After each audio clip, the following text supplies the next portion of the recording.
Pour Newmarket, la notion de durabilité veut dire plein de choses. Elle veut dire viabilité économique, elle veut dire durabilité environnementale. Et il fallait construire un lotissement qui montre aux gens que l'on peut avoir une maison respectueuse de l'environnement sans pour autant la faire construire sur mesure. C'était une façon de réécrire l'histoire. Nous avons élaboré un processus qui peut être suivi par n'importe qui dans la province ou au pays. On a adopté une approche systématique exhaustive et organisé des charrettes pour travailler sur la conception. On a vraiment fait des analyses. Si on change tel élément, qu'est-ce que ça va faire à celui-ci? Nous avons fait participer la ville, demandé l'avis de nos pairs et mis tout le monde à contribution pour réunir autant de têtes penseuses que possible et voir comment on pourrait faire.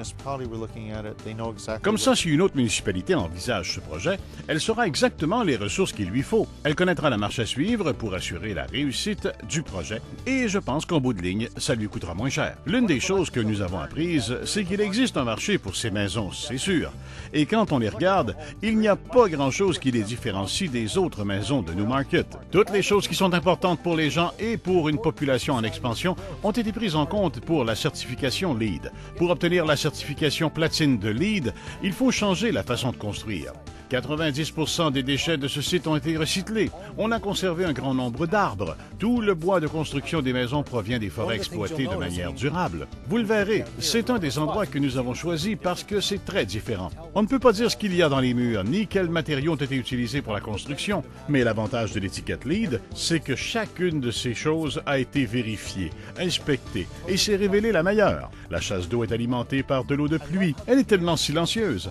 L'air de cette maison est toujours frais et j'adore cela. Et tout cela est très interactif, car je sais toujours quelle est mon empreinte écologique. Le conseil a reçu deux offres pour les terrains. L'une de Rodeo Fan Homes, qui voulait construire des maisons innovantes sur le plan environnemental, et l'autre d'un promoteur qui envisageait plutôt des maisons traditionnelles.